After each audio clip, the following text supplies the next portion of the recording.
உறவுகளுக்கும் ஹாய்ங்க. எல்லாரும் எப்படி இருக்கீங்க? நான் ரொம்ப ரொம்ப நல்லா இருக்கேன், ஹாப்பியாக இருக்கேன். ஸோ நீங்களும் ஹாப்பியாக இருங்க, எப்போவுமே ரொம்ப பாசிட்டிவாக இருங்க, ஹார்ட் ஒர்க் பண்ணுங்கள், பாசிட்டிவாக இருங்க, நல்ல விஷயங்கள் அதிகமாக நினைங்க, பேசுங்க. கண்டிப்பாக உங்களோட முயற்சி வெற்றி அடையாது. அடுத்தவங்களை பற்றி ஏன் யோசிக்கணும்? அடுத்தவங்களை பற்றி குறை சொல்கிறதுக்காகவே நம்மளுடைய ஒரு பொண்ணான நேரத்தை வீணடிக்கிறவங்க இந்த உலகத்தில் நிறைய பேர் இருக்காங்க.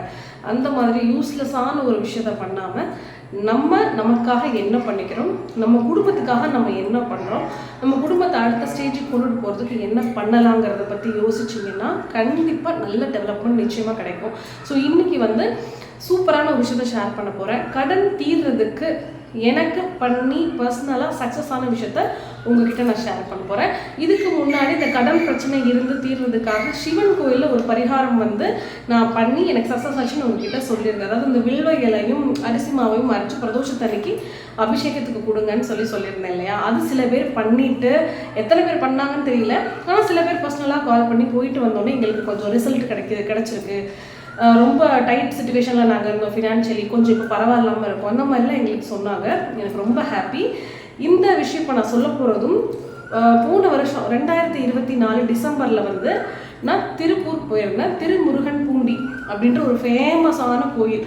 அது ரொம்ப ரொம்ப பழமையான கோயில் அங்கே இருக்கிறது. அந்த கோவிலோட விசேஷமே என்னென்னா, உடம்புல இந்த டாக்டர்ஸே சொல்லுவாங்கல்ல, இது நாங்கள் சொல்ல முடியாது, அதுவாக தான் சரியாகும், இல்லை உடம்புல பலவிதமான பிரச்சனைகள் இருக்கும்ல, அப்படி இருக்கிறவங்களும் சரி.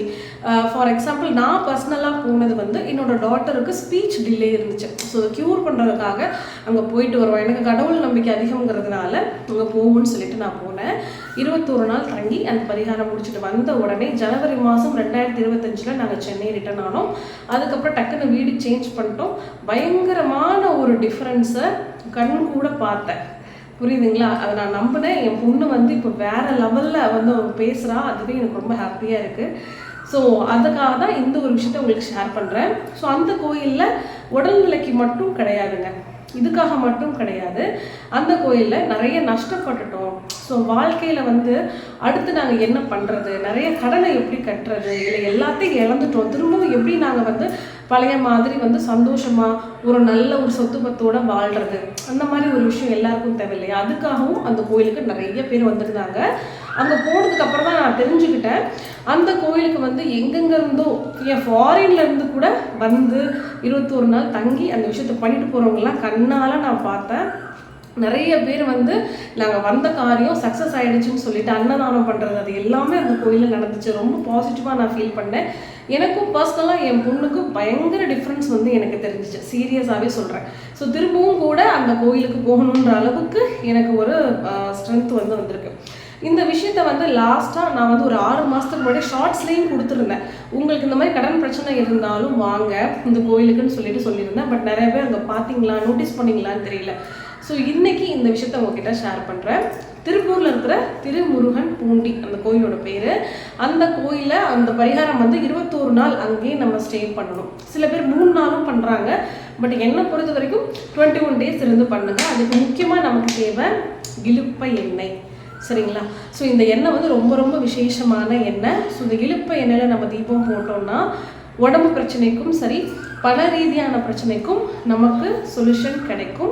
ஸோ 21 நாளும் டெய்லி 21 தீபம் போடணும். அந்த காலையில் நீங்கள் பார்த்தீங்கன்னா உள்ளே வரீங்க அப்படின்னா, நான் பண்ணது காலையிலையும் சாயந்தரமும் 21 தீபம் போட்டுட்டு, இப்போ என் பொண்ணுக்கு டிலே ஸ்பீச்சுக்காக நான் கூட்டிகிட்டு போனேன் இல்லையா? அப்போ காலையில் அங்கே உள்ள கிணறு இருக்கும், 4 கிணறு இருக்கும், வெளியே ஒரு கிணறு, உள்ள ஒரு கிணறு இருக்கும். அது எல்லாமே புனிதமான தீர்த்த கிணறுன்னு சொல்லுவாங்க. அதை நம்ம குளிச்சோம்னாலே நம்மளுடைய தோஷங்கள், கர்மா எல்லாமே கழின்றது சாஸ்திரம். ஸோ அப்படி இருக்கும்போது வெளியில் இருக்கிற கிணத்துலையும் என் பாப்பாவை குளிக்க வச்சுட்டு, உள்ளே இருக்கிற கிணத்துலையும் குளிக்க வச்சுட்டு, ட்ரெஸ் அப்படி நம்ம சேஞ்ச் பண்ணிக்கலாம். கீழே தூக்கி போகணும்னு அவசியம் இல்லை. ட்ரெஸ்ஸை வேறு ட்ரெஸ்ஸை நம்ம மாற்றணும். நம்ம உள்ளே வச்சு கூட மாற்றிக்கலாம், இல்லை வெளியே போயும் மாற்றிக்கலாம். மாற்றிட்டு நார்மலாக உள்ளே முருகர் இருப்பார், அதே மாதிரி என்ன சொல்கிறது, சிவனும் இருப்பார். ஸோ அவங்களுக்கு அர்ச்சனை பண்ணுறதா இருந்தால் அர்ச்சனை பண்ணிக்கோங்க. இல்லை சாமி கூப்பிட்டு வெளியே வந்தீங்கன்னா சுற்றி உங்களுக்கு நவகிரகம் எல்லாமே இருக்கும். அங்கே போயிட்டு நவகிரகத்துக்கு பக்கத்துலேயோ இல்லை சனீஸ்வரனுக்கு பக்கத்துலேயோ நிறைய விளக்கு போடுற இடம் இருக்கும். அங்கே உட்காந்து மண் விளக்கில் 21 தீபம் நீங்கள் இலுப்பை எண்ணெய் போட்டு வெள்ளத்திரி வச்சு அழகாக தீபம் போட்டு மனசில் இருக்கிற பிரார்த்தனையை சொல்லி அங்கே வச்சுட்டு 21 சுற்று அந்த கோவிலில் சுற்றணும். 21 சுற்று சுற்றணும். இதே மாதிரி என்ன பண்ணணும்னா சாயந்தரமும் நான் பண்ணணும். காலையிலையும் இதே ஃபார்மட், சாயந்தரமும் இதே ஃபார்மட் தான். இது கிட்டத்தட்ட 21 நாள் நம்ம பண்ணணும். அதுதான் ரொம்ப ரொம்ப முக்கியம். இதை பண்ணி முடிச்சிட்டோம்னாலே நிச்சயமாக சொல்கிறேன், நமக்கு இருக்கக்கூடிய நிறைய கர்மாக்கள் தீரும். இப்போ நான் என் பொண்ணுக்காக பண்ணுறேன்னா என் பொண்ணோட நெகட்டிவிட்டி எல்லாம் கழியணும், அவளுக்கு இதுக்கப்புறம் நல்ல விஷயம் நடக்கணுன்றதுக்காக நான் கூட்டிகிட்டு போனேன் இல்லையா. ஸோ அதே மாதிரி தான் இப்போ நீங்கள் வந்து கடனில் இருக்கீங்கனாலும் அங்கே நிறைய பேர் கடன் பட்டவங்களும் வந்தாங்க, கடன் அடைக்க முடியாமலும் வந்தாங்க, கடன் பட்டு எல்லாத்தையும் விற்று கொடுத்துட்டு எதுவுமே இல்லை, இதுக்கப்புறம் நான் என்ன தான் பண்ணுறதுன்னு தெரியாதவங்களும் வந்தாங்க. இந்த மாதிரி வர்றவங்க 21 நாள் தங்கி பண்ணுறவங்களும் இருக்காங்க, சில பேர் 3 நாள்லாம் தங்கி பண்ணுறவங்களும் இருக்காங்க. ஸோ எனக்கு தெரிஞ்ச இந்த வீடியோ நான் ஷேர் பண்ணதுக்கு காரணம், இது உங்களுக்கு யூஸ்ஃபுல்லாக இருந்தால், ஏன்னா இந்த ஒரு விஷயம் வந்து எனக்கு தெரியறதுக்கு இவ்வளோ டிலே ஆயிடுச்சு, புரியுதுங்களா. என்னோட பொண்ணுக்கு வந்து கிட்டத்தட்ட நான் 2 வருஷமாகவே அவள் வந்து லேட்டாக பேசுகிறா. நான் நிறைய கோயிலுக்கு போனேன், நிறைய அர்ச்சனை பண்ணேன், நிறைய பரிகாரம் பண்ணேன். இதுக்குன்னு வந்து சாமி கும்பிட்றது மட்டும் இல்லாமல் மித்த விஷயங்களும் நான் சைட் பை சைடு எல்லாமே அவளுக்கு இம்ப்ரூவ்மெண்ட் பண்ணேன். ஆனால் இதை வந்து எனக்கு கண்ணுக்கு தெரியறதுக்கு இந்த ஒரு கோயில் இருக்குது, இங்கே போனால் இது சரியாகும், வேற எங்கேயும் நம்ம அலையணும்னு அவசியம் இல்லை, இதுதான் ரிசல்ட்டுன்னு தெரியும் போது இது என் கண்ணுக்கு படுறதுக்கு 2 வருஷம் ஆயிடுச்சு. அப்போ இதையே நான் என்ன நினைக்கிறேன், நல்ல நேரம் இருந்தால் தான் நமக்கு ஒரு நல்ல விஷயமே நம்ம கண்ணுக்கு தெரியும், காதுக்கு நம்மளால கேட்க முடியும். அப்படி கேட்டும் நம்ம வந்து அதை ரெஃப்யூஸ் பண்ணக்கூடாதுன்றதுனால தான் நான் எவ்வளோ செலவானாலும் பரவாயில்லன்னு சொல்லிட்டு நாங்கள் போனேன். ஸோ நீங்களும் உங்களுக்கு வாழ்க்கை சேஞ்ச் ஆகணும், ரொம்ப கஷ்டத்தில் இருக்கோம், எதுவுமே இல்லைன்னு நினைக்கிறவங்களும் சரி, இல்லை உடல் ரீதியாக எதுவும் சரியாகணுங்க, எந்த டாக்டர்கிட்ட போனாலும் சரியாக மாட்டேங்குன்னு நமக்கு நினைப்போம் இல்லையா. அப்படி ஒரு விஷயமா இருந்தாலும் சரி, நீங்கள் தாராளமாக அங்கே போகலாம். சில பேர்லாம் சொல்லியிருக்காங்க, எனக்கு எதுவும் பண்ணணும், ஆப்ரேஷன் பண்ணணும் அந்த மாதிரிலாம் சொன்னாங்க. ஆனால் இங்கே வந்துட்டு போனால் எனக்கு ஆப்ரேஷன் பண்ணுற மாதிரியே இல்லை, எனக்கு எல்லாமே சரியாயிடுச்சு, அந்த மாதிரி விஷயங்களும் நடந்துச்சு, புரியுதுங்களா. நிறைய பேர் இங்கே வந்தேன், என் வாழ்க்கை மாறிடுச்சு, இப்போ நான் வந்து பெரிய ஒரு நல்ல ஏர்னிங்ஸ் பண்ணுறேன், நல்லா சம்பாதிக்கிறேன், நல்லா இருக்கேன், எல்லாமே இந்த கோயிலுக்கு வந்துட்டு போனதுக்கப்புறம் தான் நடந்துச்சுன்றதை என் கண்ணுக்கு முன்னாடி என்கிட்டயே சொன்னாங்க. ஸோ அதனால தான் உங்ககிட்ட ஷேர் பண்ணுறேன். 6 மாதத்துக்கு முன்னாடி ஷார்ட்ஸ்லையும் நான் கோயிலை காமிச்சிருப்பேன், இந்த மாதிரி விசேஷம் நீங்கள் வர்றதா இருந்தால் வாங்கன்றதும் சொல்லியிருப்பேன். ஆனால் எத்தனை பேர் நோட் பண்ணீங்கன்றது எனக்கு தெரியல. ஸோ அதுக்காக தான் நான் இந்த ஒரு வீடியோவாகவே கொடுக்குறேன். இந்த இலுப்பை எண்ணெயை நம்ம சிவன் கோயிலில், பக்கத்தில் இருக்கிற சிவன் கோயிலையும் போய் விளக்கேற்றலாம். ஆனால் இந்த பரிகாரம் முக்கியமாக அந்த கோயிலில் தான் பண்ணணும்.